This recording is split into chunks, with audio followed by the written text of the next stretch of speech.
Hello, everyone, and welcome to a deep dive into the Lorax 2012 movie because who else is going to talk about it but me? Literally, my favorite animated movie ever, and on my top 4 in Letterboxd. And I don't see any problems with that. This movie is so iconic in so many ways. Like, it needs more attention than it's gotten in the world. And sorry that this screen is so blinding. I chose to use white for some reason. It's literally blinding me in the camera. It'll get better once there's pictures there. If somehow you don't know what the Lorax is, it was originally a book written by Dr. Seuss that was then made into an animated movie in the 70s, but then a remake was made in 2012, which is the best movie ever. The opening of the movie is a song that's iconic enough, and we are introduced to citizens of Thneedville. This opening song is indeed called just Thneedville,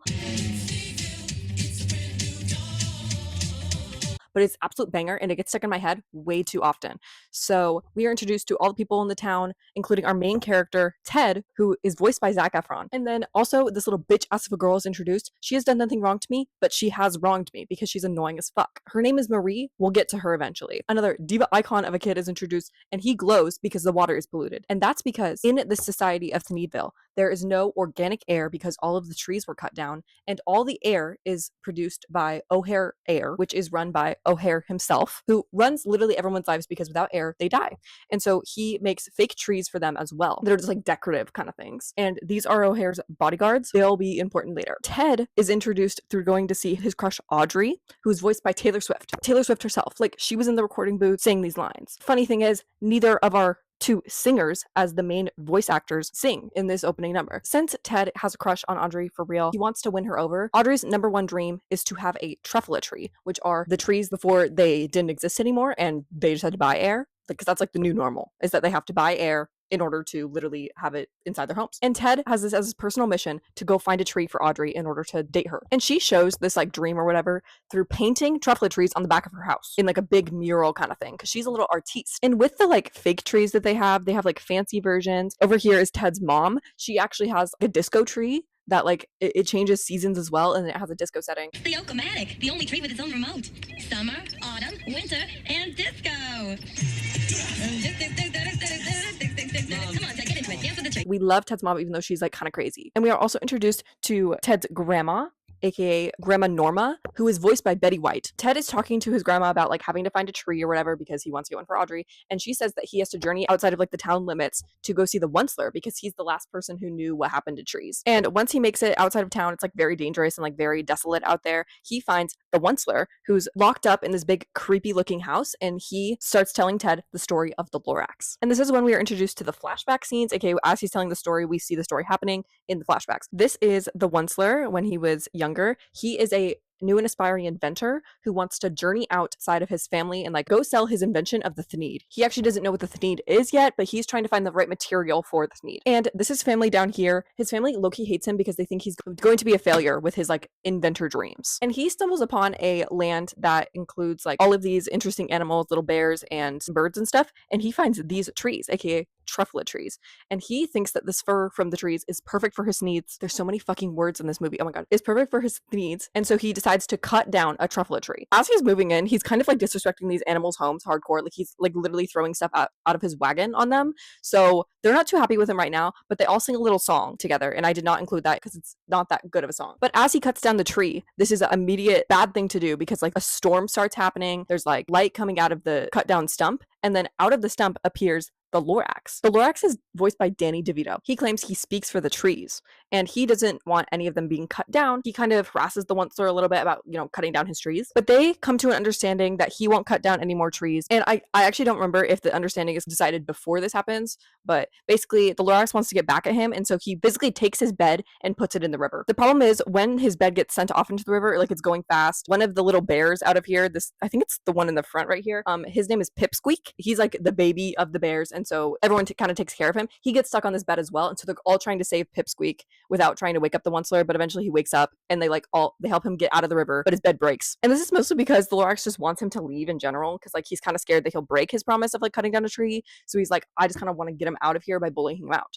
But this doesn't work because the Onceler still decides to stay there and commit his needs And he makes his first successful one, and it looks something like this. Basically, the concept of the Thneed is that it can be as whatever you want it to be. So it can like mold to be whatever. It can be a hat, it can be like a sweater. But this is where the Onceler cuts off from telling his story. So we go back to the current timeline. He goes back home, and the next day his mom is wondering why he's like being out all day long, and because he's going out to see the Onceler, and they're having like family game day. But his grandma knows that he's like going out to see the Onceler, and so she's trying to cover for him, and she's purposely stalling to piss Ted's mom off. So then she'll just give up on game day so then Ted can leave. And as he's trying to venture outside of town again, O'Hare's guards actually catch him because O'Hare saw him on like the security cameras outside the town. O'Hare doesn't want anyone finding out about trees because he controls the industry of air. Like, it kind of ruins his whole shtick if people find out about trees. So he's trying to stop Ted from going out there. And then he says like, oh yeah, like I won't go out there again or whatever, but he just lies. And so he sneaks out when they're not looking back out to town, and he is caught on camera again. And then we also cut to Audrey, who is going to go freshen up like her mural or whatever of the truffle trees, and O'Hare painted over the entire thing, and it like says over it like O'Hare ink. But Ted goes out to hear more of the story of the Lorax. Since the Onceler made a successful Thneed, he's going out into like the normal town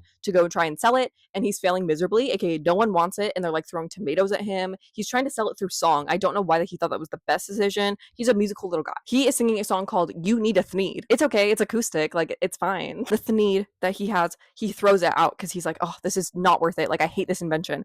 And so it perfectly falls on top of this girl's head, and everyone is immediately obsessed with it. Like, oh, that looks so good on you. Where can I get one? They immediately want a Thneed.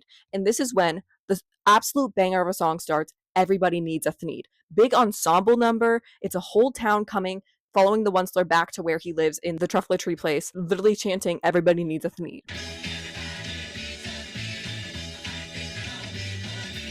And the Lorax sees this, and he's slightly concerned because, you know, before the Onceler was pretty chill. He just had one Thneed, so it's not like he was taking a lot of fur from the trees.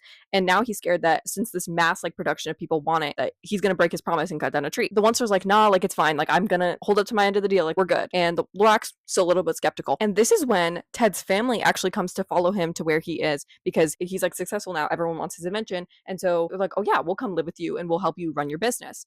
And the Onceler's just happy that he's finally getting like appreciation from his family, and that his mom actually likes him because she always said like, you're my least favorite child, like because he has two brothers here that are twins, and then I think this is dad question mark, and this is his aunt, and then this is mom over here. And basically they are nagging him about how long it's taking to like pick the fur off the trees instead of just cutting them down, and they convince him to cut down what he thinks is like a few trees. But this eventually just turns into a big thing about like greed and everything. He starts cutting down so many trees because he wants to sell more stuff and get more money. And he sings the banger of a song of How Bad Can I Be? Just say how bad can I be? I'm just doing what comes naturally. It's basically just saying, how bad can I be? I'm selling to the masses. Like I'm doing a good thing for people and I'm getting money out of it. What, like, I don't see any issues. When literally he's cutting down all of the trees in the area and like polluting it to oblivion. And this causes all of these animals who are here, because this is their natural habitat. Like this is where they have their fruit out of the trees and where they like have their streams and like everything. But the air and the water and like the trees are basically desolate. And so they have to migrate out of here because they can't live. The Onceler finally has like a turning point when he cuts down the very last tree. The land is completely full of stumps. The Lorax has been nagging him all this time about like, you got to be careful, like you got to watch what you're doing because you're going to ruin the land. At the end he's like, bro, I told you, like you were going to mess this up. And the Onceler's kind of left with nothing because his family moves out because he's lost his business opportunity, and they're like, you're a failure. And so he is stuck with this big polluted land and nothing to say for it because he can't sell any more Thneeds. And the Lorax doesn't have anything to speak for anymore because all the trees are gone. And so the way he exits is by lifting his ass with his hand and then flying up into the sky.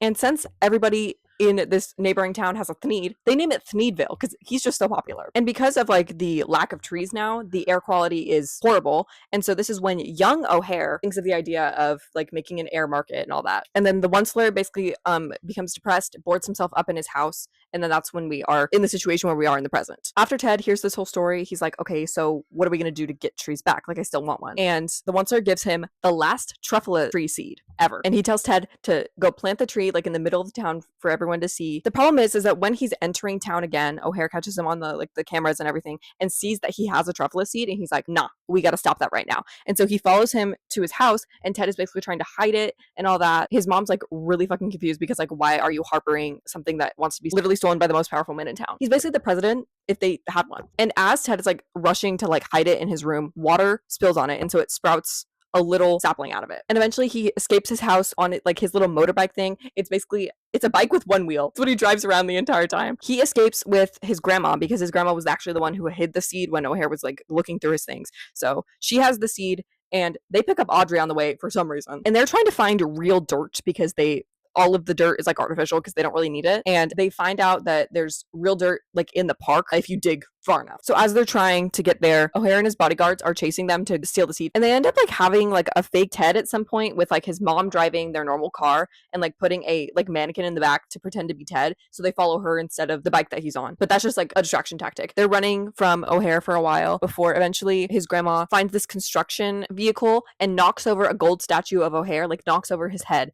And basically when it falls onto the fake grass, it digs underneath enough to get to real dirt. And this is when Ted gives a whole speech about how like trees are actually really good. They will allow free air instead of them having to buy it. And this is when they sing the absolute banger of Let It Grow. See, this is more of like a ballad-esque thing. It is very ensemble, and like everyone gets a little solo, and they're talking about how they want a tree. And this is when the absolute little bitch of a girl named Marie comes in because she sings a little verse about my name's Marie and I am 3, and she's an annoying little bitch. That was really charged. I'm sorry. I think she's just like me when I was a kid. I think that's why I'm annoyed with her. The kid who glows, he has a little moment where his parents talk about how he glows because of pollution, and they don't want that to happen anymore. Grammy Norma has a fire ass solo. Everyone gets their own little solo except for the two main singers in the fucking cast. Ted does not sing once in this movie.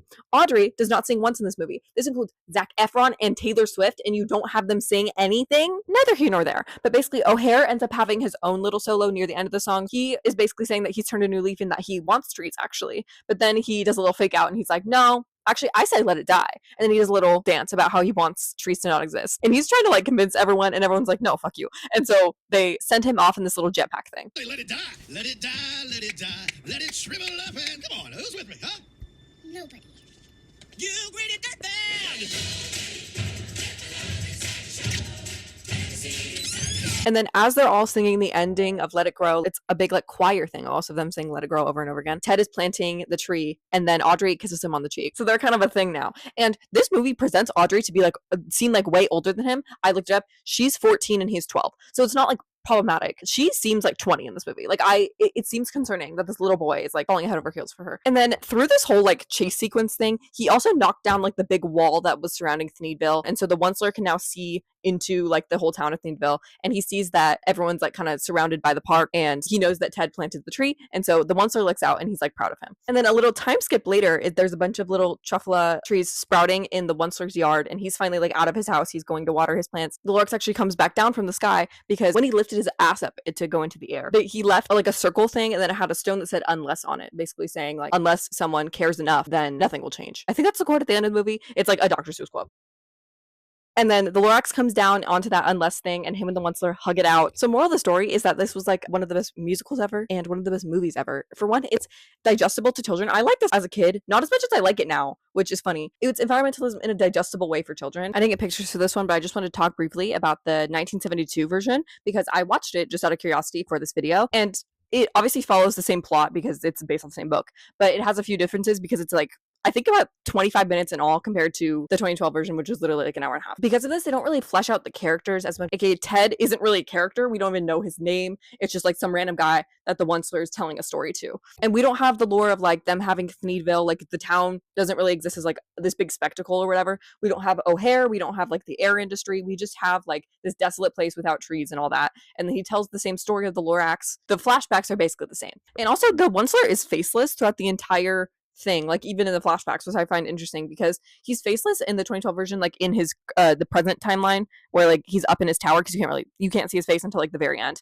But in the flashbacks, you obviously see his face because he's like a young guy in his 20s. And in the original version, since they don't really flesh out the characters because it's like 30 minutes, the Onceler never really connects with like the Lorax. Like they don't really have a sense of respect for each other like they do in the 2012 version. And the same goes with the animals in the area. Like the Onceler really bonded with them, like especially like the little one Pipsqueak, because he just like liked the animals, like they were fine. And then the same plot of that happens, like animals have to migrate or whatever, but it doesn't really have an effect on the Onceler like it did when he actually connected with them. And so he like sings a little song in the original version because it's also a musical, but it's like less of like a spectacle musical. If you know about like old Dr. Seuss movies, like the Sneetches and stuff, they have like songs in the background almost. They're not like the forefront of the plot. But also on the other hand, sometimes they can be just like them telling the story through the songs. It's a very like half and half or whatever. But there's a few songs throughout the 1972 version. The Onceler sings one when all the animals have to migrate, and it's kind of like a damper down version of How Bad Can I Be, where he's like, this is causing me some guilt, but I don't really care. He still has the Lorax like pestering him about how he's making all these animals move away and he's like ruining the land, but it doesn't really convince him to stop as much because him and the Lorax didn't have that connection, and he doesn't really have that attachment to the animals. Literally all me yapping to say that I really like the 2012 version, how they like actually like built up that relationship, because I genuinely believed that the Onceler and the Lorax were besties. Like the Onceler would not have done that if he was like not overtaken by greed or whatever. Like he didn't want to hurt the Lorax and like the animals in that area. Especially in the new one, they kind of like tied in O'Hare and the Onceler together in like both of their areas of greed, because the Onceler was like wanting to do change no matter what happened, while O'Hare was like stopping change from happening because he created the new system and wanted it to stay exactly the same for him to benefit. And another thing I found really interesting about the original movie is that it ends with the little boy getting the seed as well, but we don't see him planting it. He just walks away and it's left like as a cliffhanger. So it's kind of like more open-ended than them having a whole like musical number about how they want trees back. Like it, because we don't have the lore of Theneville, we don't have like the lore of who this guy is, what he wants the seed for. He could not plant it for all we know. And then it ends just like with the Onceler like saying out of his tower, he's like, I hope that the animals and the Lorax can come back one day. And also I'd like to point out that the Lorax leaves the Onceler by picking up his ass and literally floating up into the air. That was a canonical thing. It was not just made up for the 2012 version because it seems comedic. Now to wrap everything up, this was literally just me yapping about my favorite movie, but I see no issue in that. At least the movie has a message. The Wattpad movies that I talk about don't. Speaking of that, you should go check out my Perfect Edition video, me talking about a Wattpad movie if you're interested in that. Overall thoughts about this movie, I still think it's crazy that they casted 2 singers as their main characters and then advertised them being in the movie for them not to sing a little note. How did Taylor Swift get picked for this role and then they didn't have her sing anything? It baffles me to my core every single day. I guess shout out to Dr. Seuss for writing it, but he did cheat on his wife. So I don't know about him. And you know what? If this video does well, I might talk about the Sneetches. Who knows? Because I loved that when I was a kid. And also thanks so much for the love on the Henry Danger video. I put my whole heart and soul into that video. So I'm so glad that it's doing well. If you're here from the Henry Danger video, thanks for checking something else out, because this is a wild ass movie to be following up that. And you might have noticed that I have a completely different hair color from the Henry Danger video. That took so long that I literally went like fully blonde. So that really says something. I was rocking like early Lindsay Lohan for a little bit, but it's been like evened out since then. Anyway, thank you so much for watching me ramble. I was so excited for this video, and I'm so glad that it's like gonna grace the earth because I need to see it. Like I need to see it edited and ready. Subscribe if you're interested in seeing other videos that I have planned, and thank you for watching.